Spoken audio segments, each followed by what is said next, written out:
Good morning, good evening, or good afternoon. Pick your time zone. Today we have a very special guest. I'm so excited. I've been wanting to talk to Michelle for such a long time. So Michelle O'Connor is the Vice President of Marketing for Uphold, and I know everyone knows how great Uphold is. And now we're getting ready to find out a little bit more about Michelle, and then she's going to update us on everything that's going on right now that is exciting with Uphold. So, Michelle, thank you, and say hello to everybody. Hey there, thanks for having me. Sorry, I know it was a little hard to make happen, but we've been very busy lately. Hey, nobody's happier for everybody in the entire crypto space than me, and it's perfectly okay. So, to dive right in, I'd like to know about Michelle to start with. How did you end up becoming, in my opinion, one of the superstars in the fintech digital crypto space, being the vice president of marketing for such an incredibly awesome company like Uphold? How did that happen? So it was interesting. My background was lifestyle brands, marketing, and public relations. So um, working at companies like Estee Lauder and their marketing and education department, from Aeropostale and their marketing education department.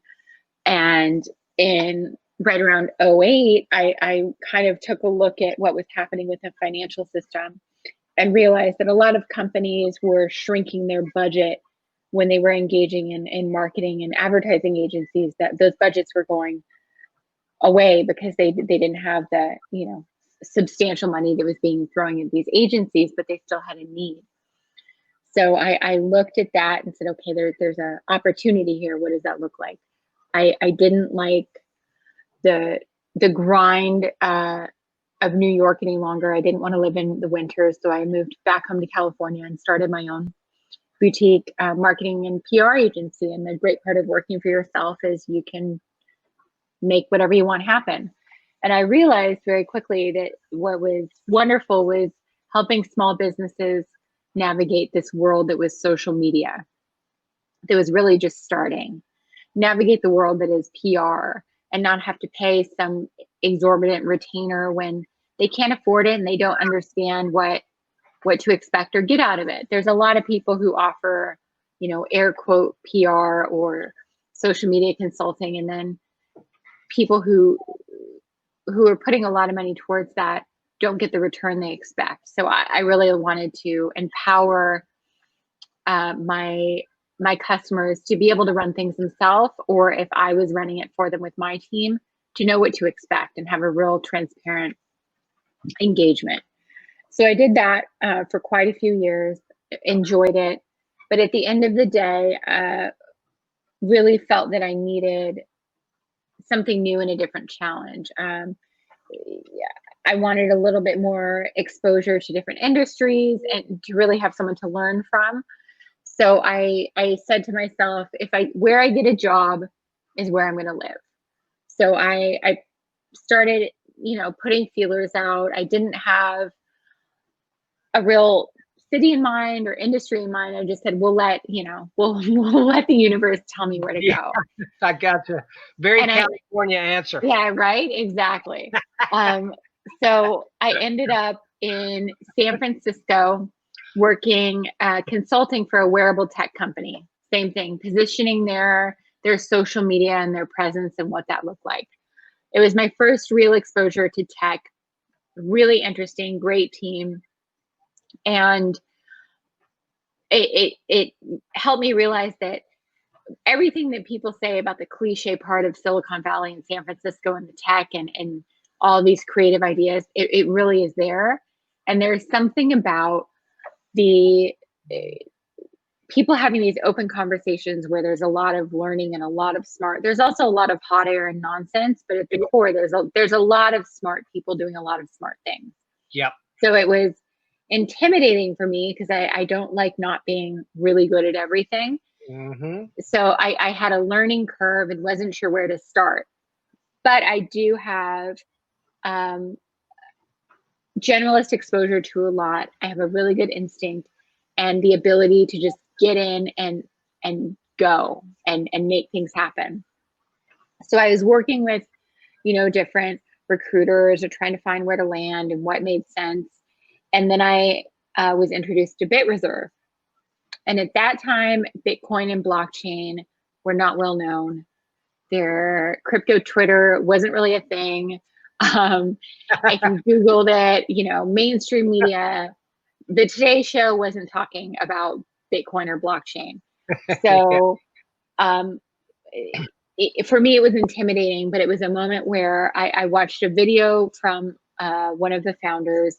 I met a lot of the team and after left one of my interviews and said, if I don't do this, I'm going to regret it. Wow. So my concern was I had zero financial background. I had done, obviously preparing to interview, but you can only prepare so much for such a new industry. And I really wasn't sure if I would succeed.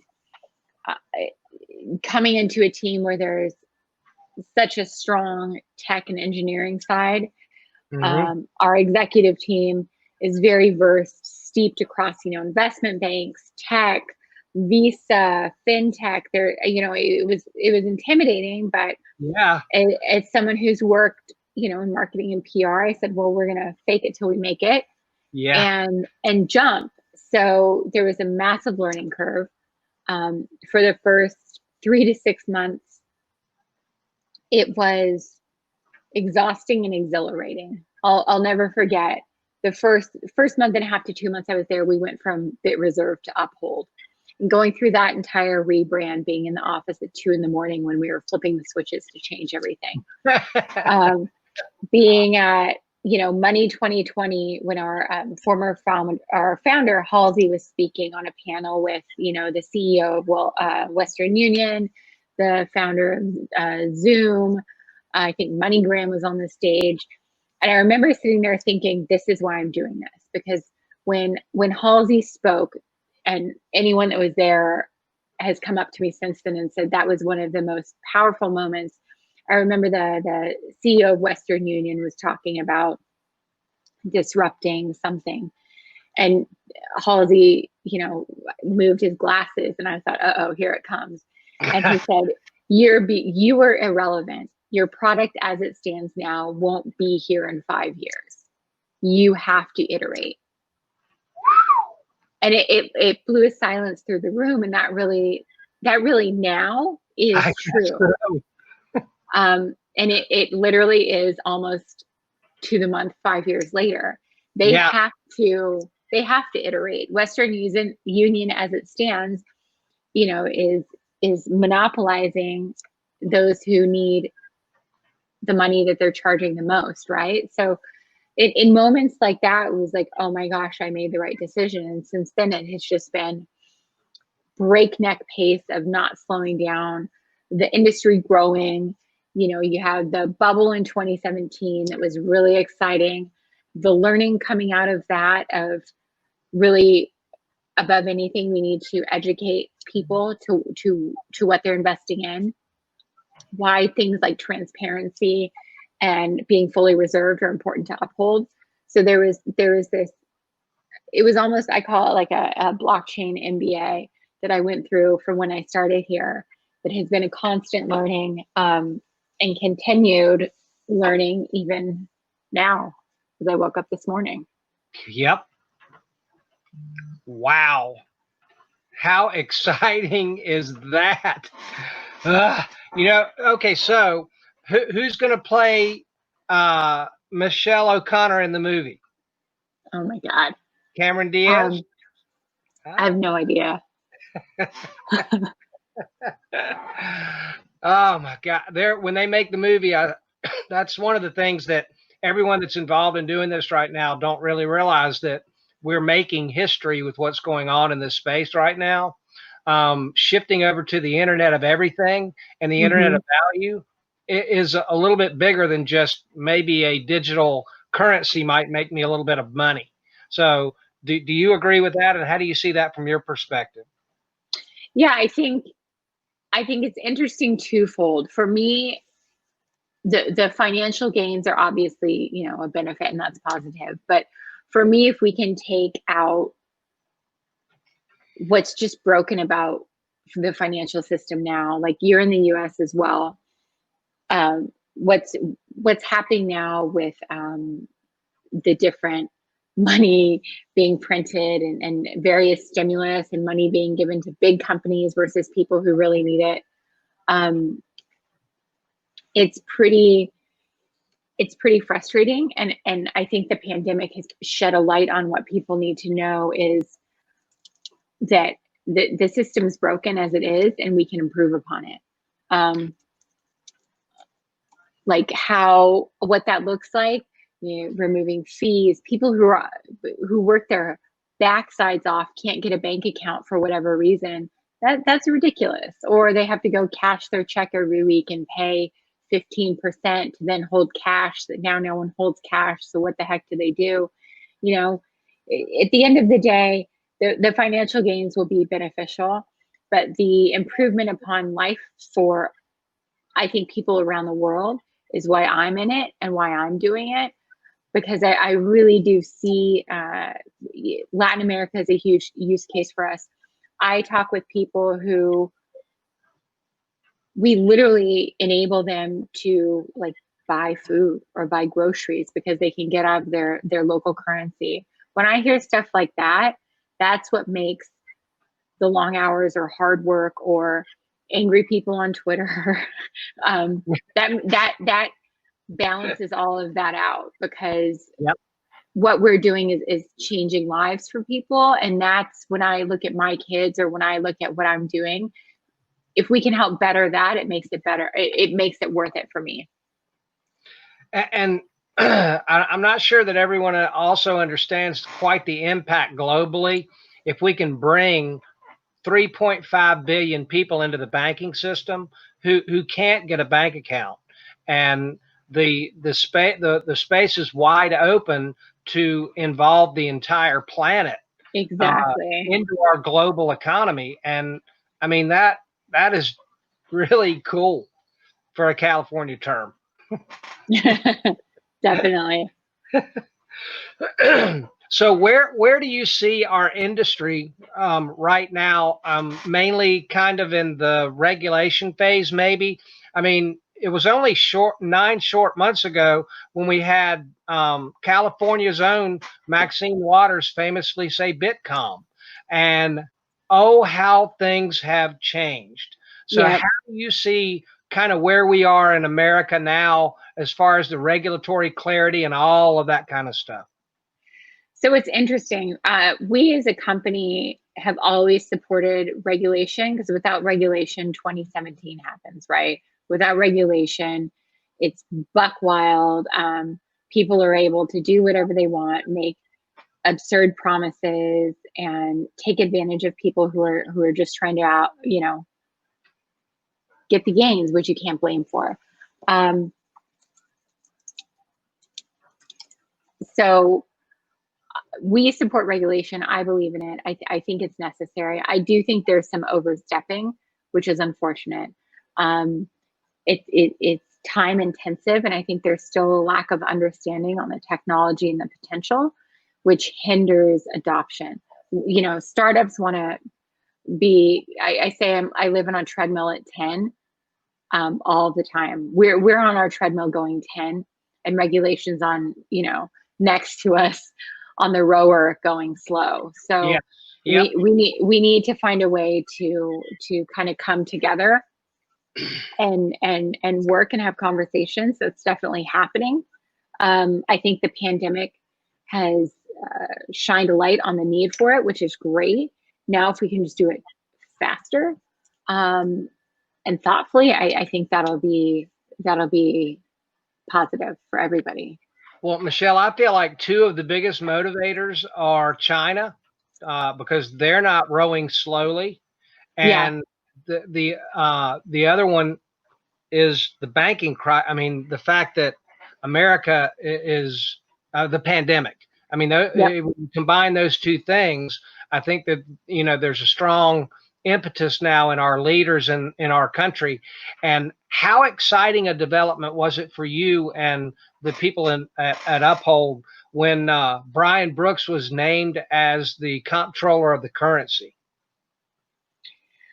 I think in moments like that, it's excitement when there's transaction and change. So people can talk the talk, but when they walk the walk, that's when it's like, okay, great, we're hitting the road. Well, and it seems like that he has been called now, at least I've been hearing him being referred to as a crypto comptroller. And and the fact that he came from a cryptocurrency exchange, I mean, he gets crypto, and Yep. him letting the banks know that they can custody crypto. I mean, to me, that was one of the watershed moments that I've seen since I've been involved with crypto or digital assets. Having someone in that position who's telling the banks what the regulations are going to be a crypto guy. I mean, I just feel like that's good for all of us. Definitely. So do you think that President Trump is working with Mr. Mnuchin to be able to find a effective way to speed up this second round of stimulus payments? I said when the stimulus originally was announced that here's the challenge. The people who need the stimulus the most, if you were to side by side, a lot of those people are probably unbanked or underbanked. Yep. Right? Yep. So you have the group of people who need it the most have probably, had their jobs impacted.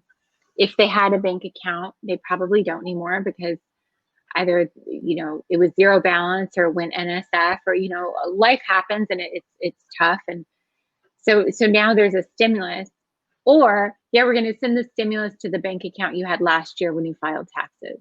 Right. A lot of people, especially unbanked or underbanked, don't have a bank account, the same bank account year to year, or they moved or whatever the case can be. The solution for how they're distributing their first round was a catastrophe. The people who needed the money the fastest and the most didn't get it. I would hope that they recognize that and some digital solution has been utilized or is being utilized. I don't know if that's being done, but I think enough people, there's an appetite to do something beyond what's happening now. So I think something digital could be introduced. And I think the possible distrust would be outweighed by the idea of getting their money sooner. So I really hope something's being done, because it's as a country, we're in a real tough spot, and it's scary and it's sad, and it should be solved for. And before bigger companies get massive bailouts, I think the everyday person should be getting their money first, period. I agree. And I also think that from the record keeping type of angle, the two facts that I heard that were the most disturbing to me was $1.8 billion was given out to dead people. And then the Catholic Church ended up getting like 3.8 billion.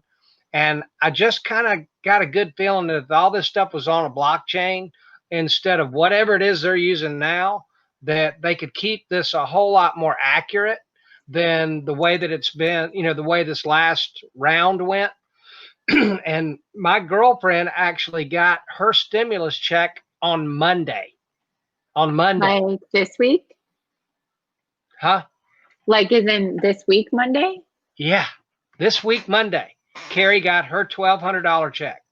I mean, the speed and inefficiency is just non-American. It's not American. I mean, we're better than this. Mr. Trump and Mr. Mnuchin, Mr. Kudlow, Mr. and Mrs. all of the politicians. We're better than this. So, okay, let's pivot, because I told you 30 minutes and I'm going to keep to it unless you twist my arm and make me talk with you. I want to respect your time. So we got 10 minutes left. I'd like you to spend the last 10 minutes, Michelle, if you would, kind of let us know what's going on with Uphold today and what you see on the, that y'all have coming up that I'm sure everyone would like to know about. So Sure.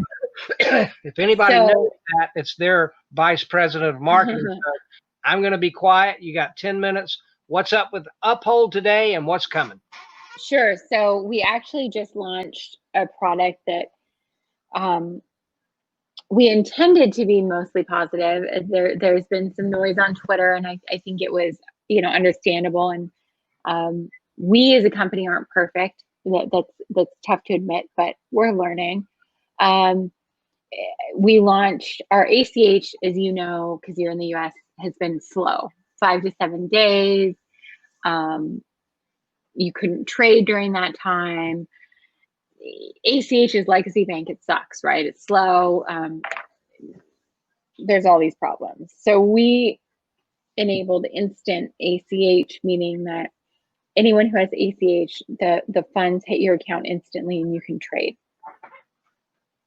The challenge there is, as any financial services company, you're hit with fraud. You would not believe what our team has to deal with on a daily, hourly, minute-by-minute basis. People are amazingly devious in what they do. There are patterns that have started since COVID hit that were really disappointing, because it was shining a light on the desperation, but also on the lack of ability to inherently trust someone based on amount of time they're on a platform. Or, we had to really dig in and say, well, how do we mitigate this fraud, keep our customers safe, but also improve products? So we launched this ACH offering, Instant ACH, and a large group of our users were supposed to have Instant ACH, and then within 3 days you could take off platform. That a lot of our, especially a lot of our XRP holders, buy with us, but then they sweep. And we understand that. It makes sense. The challenge there was, when the push of the product went out, it wasn't inherently clear what it meant, and a big group of our users were impacted that shouldn't have been, with a cool down. The cool down's the 65 days. You can't take it off, external wallet. The reason for the cool down is there's a lot of bad actors out there. Yeah. If you were to bring money on your account now, then sweep it off to an external network, you could then dispute it. And ACH is flawed in that way. So we as a company had to say, okay, like we have to mitigate this somehow. So we put transaction holding on. Yep. We're doing everything we can, because it really, at the end of the day, we have to improve upon legacy banking, but we can't get rid of everything altogether, because they're bad. You can't have any nice things, right? That's what people say, because there's bad actors out there. Got it. Makes sense. So with what should have been oh my God, ACH is faster, this is so cool, thanks guys, it was like, why is there a cooldown? This sucks. So that was a little bit of a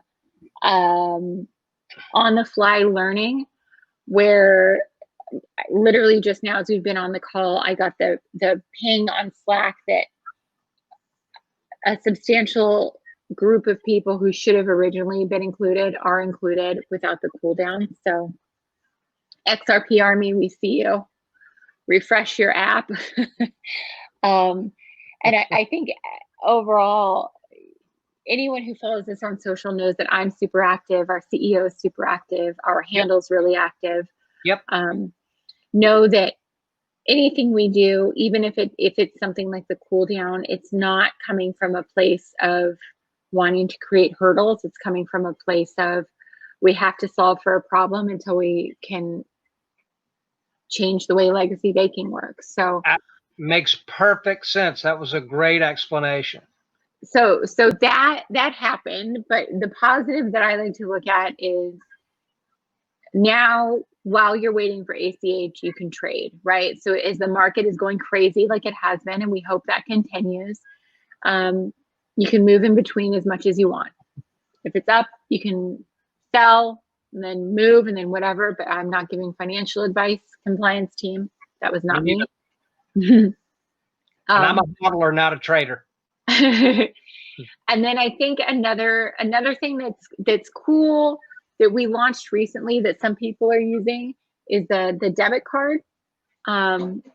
It's US first, and essentially what that does is it's a true debit card, and that you don't have to top up. So I don't know if you have it or use the app, but you can toggle between any of the supported assets.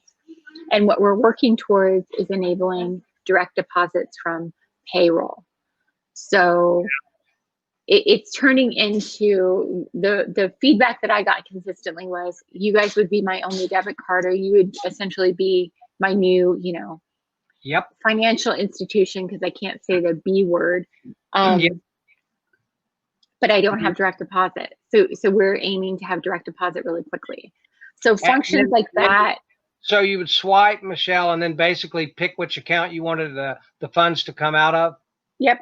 You literally just tap and say, okay, right now I want to spend my USD, and then I'm going to go get gas, and I want to spend, whatever, because I just got paid. So it's enabling something like that.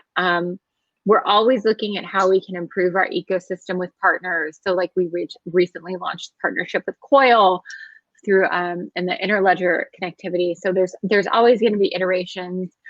Link to, we kind of soft launched, and there's a bigger announcement coming with them. So there's always stuff coming where literally it's I don't get a chance to just slow down and do backlogs of things, because the minute I think I can, 15 other things come across the plate, and it's like, okay, cool, let's run and do this. So we're always looking at how we can improve the product and the offerings and what we're doing, and listen to our community and just keep things going.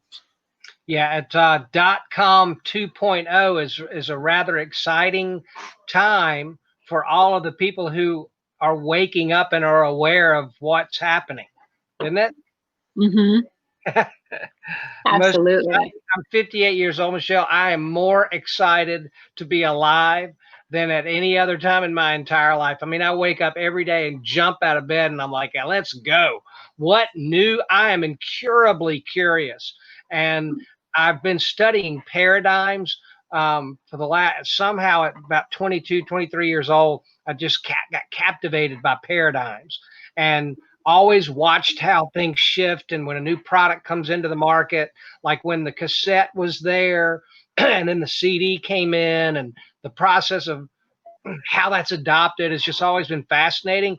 And I've never seen anything like what's going on right now. I mean, there are so many different paradigms that are all shifting and diverging all at the same time.